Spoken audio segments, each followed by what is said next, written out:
আমরা মেয়েরা সবাই কম বেশি চুল পছন্দ করি, আর চুল পড়া নিয়ে দুশ্চিন্তা। চুল পড়লে আমাদের মন সব সময় খারাপ থাকে, খিটখিটে থাকে। আমাদের দুশ্চিন্তা দূর করার জন্য আমি প্রতিদিন যেভাবে আমার চুলের যত্ন নেই তোমাদের সাথে শেয়ার করলাম, যেন তোমরা দুশ্চিন্তা মুক্ত থাকতে পারো। আমি আজকে তোমাদের দেখাবো হেয়ার টনিক কিভাবে তৈরি করতে হয় এবং সপ্তাহে কতদিন ব্যবহার করতে হয়। হ্যালো ভিউয়ার্স, আসসালামু আলাইকুম। আমি আপনাদের সাথে আছি রুনা ইসলাম। তো চলেন প্রথমে নিয়ে নেব আমরা একটা পাত্র। টনিক বানাতে যা যা উপাদানগুলো লাগবে আমি আপনাদের সব দেখিয়ে দিচ্ছি। প্রথমে নিয়ে নিচ্ছি আমি কালিজিরা, তারপর পরিমাণ মতো নিয়ে নিচ্ছি আমি আস্ত মেথি। কারো কাছে আস্ত মেথি না থাকলে আবার গুঁড়া মেথি দিয়েন না, তাহলে কিন্তু পাতলে তোলা লেগে যাবে। নিয়ে নিচ্ছি পরিমাণ মতো লবঙ্গ, সাথে আরো দিয়ে দিব তেজপাতা, যা চুলের জন্য অনেক উপকারী। সবগুলো উপাদান একত্র করে ভালোভাবে পানি দিয়ে পরিষ্কার করে নেব। পরিমাণ মতো পানি দিয়ে চুলার মিডিয়াম আঁচে বসিয়ে রাখতে হবে, চুলার আঁচ যেন বেশি না থাকে। পানি যখন এরকম ফুটে উঠবে তখন চুলার আঁচটা একদম লোহিতে দিতে হবে। পানির কালারটা যখন এরকম হলুদ হলুদ হয়ে আসবে তখন চুলাটা অফ করে দিতে হবে। এই হেয়ার টনিকটা আমি সপ্তাহে 2 থেকে 3 দিন ব্যবহার করে থাকি। হেয়ার টনিকটি ঠান্ডা হওয়ার পর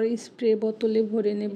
চুলের স্কার্ফ সহ চুলের আগা থেকে গোড়া পর্যন্ত ভালোভাবে স্প্রে করে দেব। হেয়ার টনিকটি আমি রাতে ঘুমানোর আগে ব্যবহার করে থাকি। গোসলের সময় এটা নর্মাল ভাবে ধুয়ে ফেললেও হবে বা শ্যাম্পু ব্যবহার করলেও হবে। এই হেয়ার টনিকটি ব্যবহারের ফলে চুল পড়া রোধ করে, চুল ফাটা রোধ করে এবং চুল দ্রুত লম্বা করে। হচ্ছে নেক্সট ভিডিওতে। Thank you.